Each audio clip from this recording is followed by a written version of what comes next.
Hello all you seekers and explorers out there. Welcome to the Alchemy Experience podcast.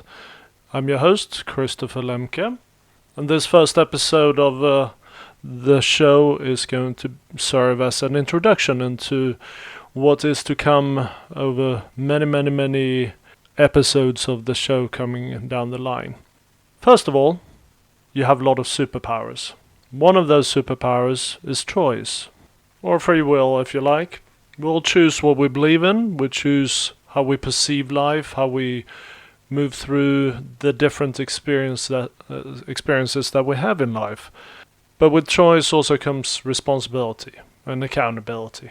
Once you realize that you have this superpower of choice, you also have to be accountable for everything that you've gone through in life and how you've perceived all the experiences in your life. To some, this is a daunting prospect of having to take responsibility for how we perceive things and how we make choices in life, and not purely look at the external world and blame whatever circumstances we are in, but rather to say, you know what, I have a choice. I have a choice how I perceive this situation. I have a choice how I go forth and use this experience for my highest good going forward. Some others will see it as an empowering proposition. I have the choice. I have the choice to make changes in my life, and I have a choice what life I lead. That's empowering to a lot of people. And one of the goals for me and for my practice as a coach is to make that realization empowering as opposed to daunting. So I spent better part of 25 years in entrepreneurial positions, connecting and interacting with stakeholders of different sorts. In 2016, I stood at the precipice of that choice, that situation of how do I choose to approach my life? Do I approach it as a victim, or do I choose to become the hero of my own journey? I could at that time have chosen to blame everything going on around me for any of my own problems and my own mistakes and failures and what have you. But instead, I decided to start taking a look at myself, start asking questions, and move deeper into exploring the human experience. So this is when I started my serious meditation practice. I've been meditating since I learned it in the military in the early 90s, of all places. And as I started to ask questions, more questions appeared. Granted, I got answers to some, but more and more questions started to appear to me. And I delved into massive amounts of educational material, books about life philosophy and the human condition. So as you go down this route and you start awakening to your own self and your own purpose and your own path in life, it's quite typical that you start asking, why is not everybody doing this? And it can be challenging. One part of that journey into I suppose spiritual exploration and involvement is to have the realization that you are on two paths in life. You have the spiritual aspect, or the inner aspect, if you like, but also the physical kind of personal evolution aspect of it. And there are two different paths that you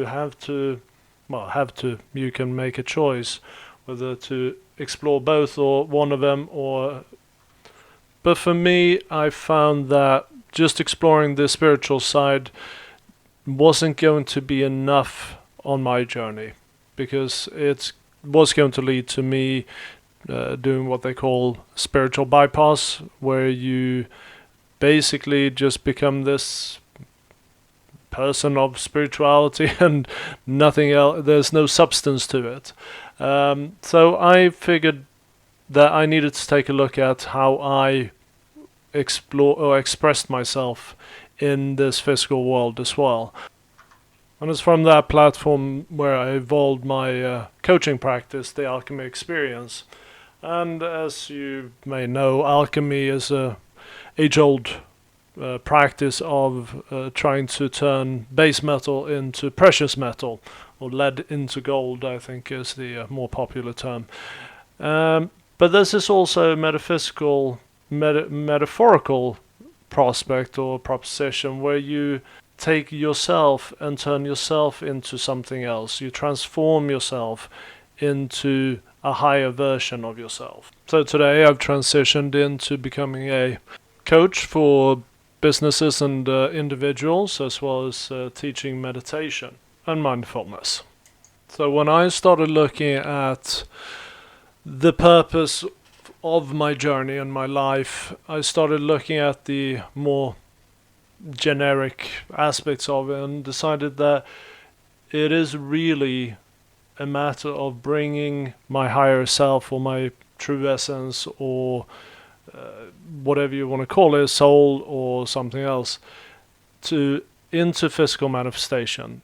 So that true essence that we're born with, side note, I don't believe anybody's born evil, even though some people think that is a possibility. I don't think you are born evil. You're born with that true, pure essence of yourself, of consciousness.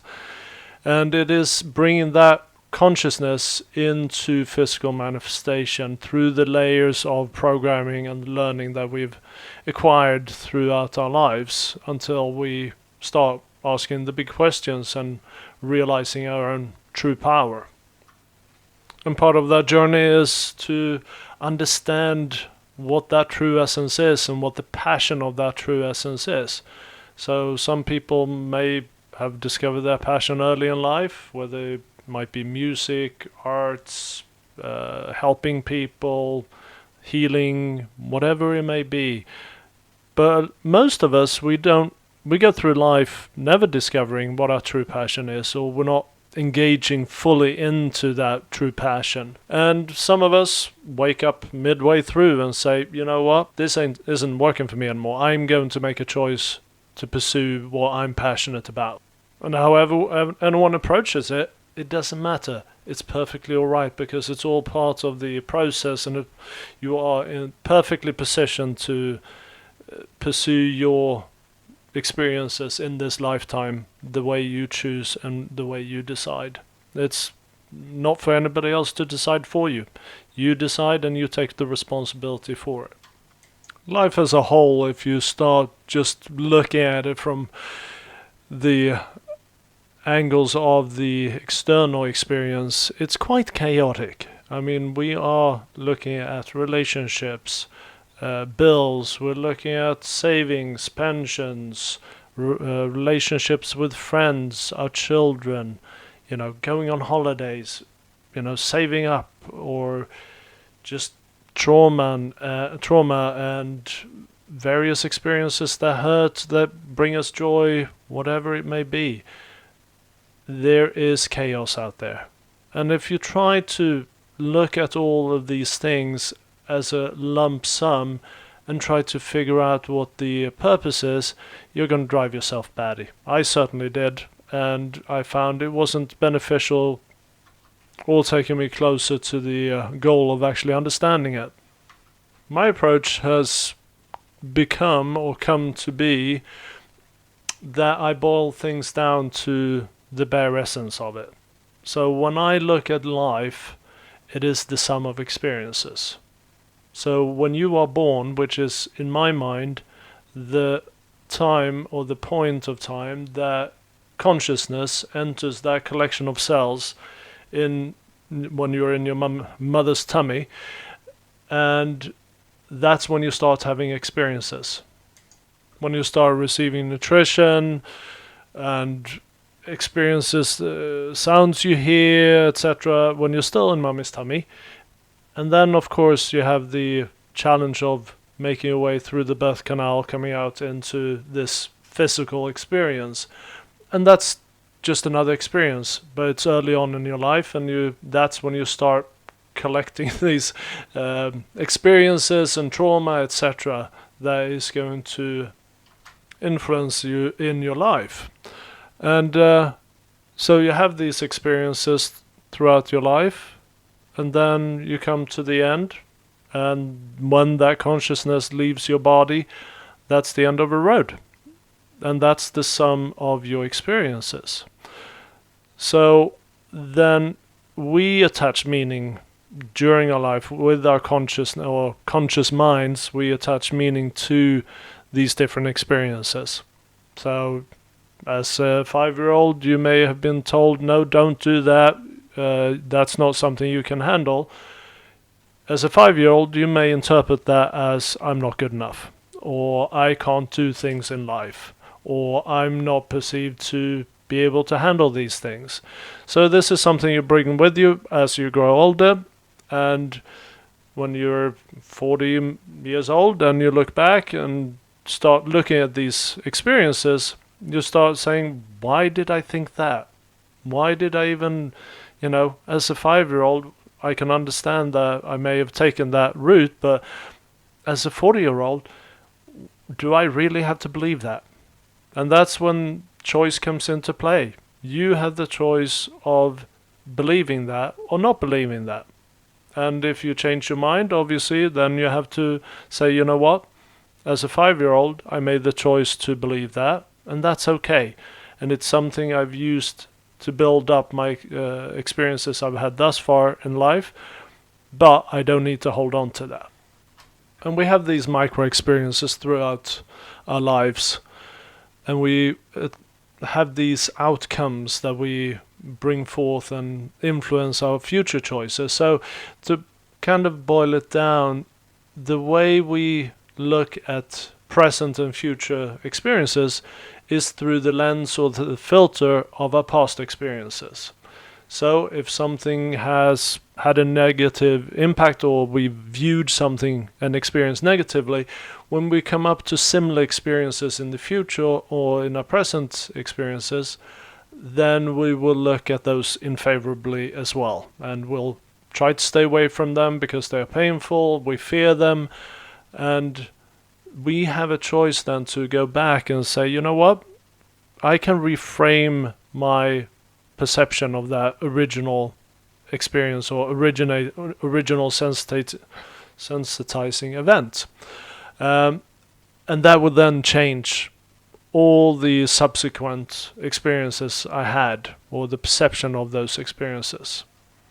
So coming back to what I said in the beginning about choice being a superpower, if you go back and now reframe all these negative experiences you've had with the eye on compassion, acceptance, gratitude, and forgiveness, you have now, with your choice, made changes to your entire life. So you've actually changed the way you look at the way you've lived up until now. So if you look at the person you were before you made those choices, you have a life that you lived in a certain way. And when you've made those choices to change that and reframe that, you then look back and you lived a totally different life. So you actually travel back in time and change everything for something better that is working the way you want it to work for where you are right now. So our choice is very powerful, and we have choices as we go forward in life, and this is where I base my whole coaching practice or coaching workshop practice on, is to look at experiences through compassionate eyes. So have compassion for yourself, the experience, and everybody involved, and then accept that you have your path and everybody else have their paths, and you can't control everybody else around you. You can only control your words, your thoughts, and your actions. And then to go forth and forgive yourself and everybody else for whatever influence they had on that experience, and then show gratitude for the lessons and the gifts that that experience actually gave you, that you can bring forward as you're now looking to reframe that experience. And as you go forward with these 4 tenets, if you like, you can then approach life in a much more easy and flowing manner, if you like. So I love the book The Four Agreements, and it's something I try to teach my children. I have the Four Agreements posted on my fridge, and basically it comes down to don't make assumptions about yourself, don't make assumptions about anybody else. You don't know anybody else's story, so don't make assumptions about them as they interact with you and you interact with them. Anything that happens in life, don't take it personally. It has nothing to do with you. It has everything to do with everybody else, and you don't need to take it to heart. And then always use your words impeccably. So we, as I said before, we have a choice, or rather we can control our thoughts, our words, and our action. And the way we use our words can be very impactful. So choose your words wisely and use clean language, as it were, to be the best you can be. And the final one is to do your best. So your best today is going to be different from your best yesterday and your best tomorrow. But always just do your best. So that's now giving you a bit of a flavor where I'm coming from and where my practice is. And so this podcast, as you might imagine, is going to be centered around a lot of these concepts and tenets. And we're going to have 3 different formats as we go through forward with these different episodes. And we're going to have group discussions with a live audience. We're going to have guest interviews, which is, I suppose, the more traditional podcast format.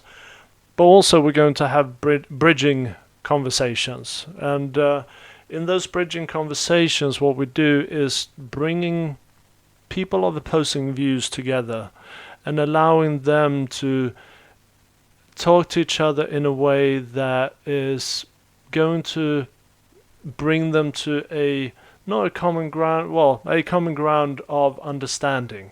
They don't need to convince each other of each other's points. That's not the idea. The idea is to have that commonality and understanding for each other's sides and points, and possibly, if there are ideas that might work together, then wonderful. But the idea is we need to, as a society and as a race, I suppose, as the human race, come together and heal these divisions that exist in the world today. We need to have an understanding of each other, and we can all go back to the very, very basics of it, that we're all human. So that is a good starting point. But I think it's a skill that we have to relearn, is to have civil discourse and accept that we have different agreement or different opinions, and we have different ideas of how to solve problems in the world. And working together, we can actually bring all the best of those different solutions together, or ideas of solutions, and come up with the best solutions.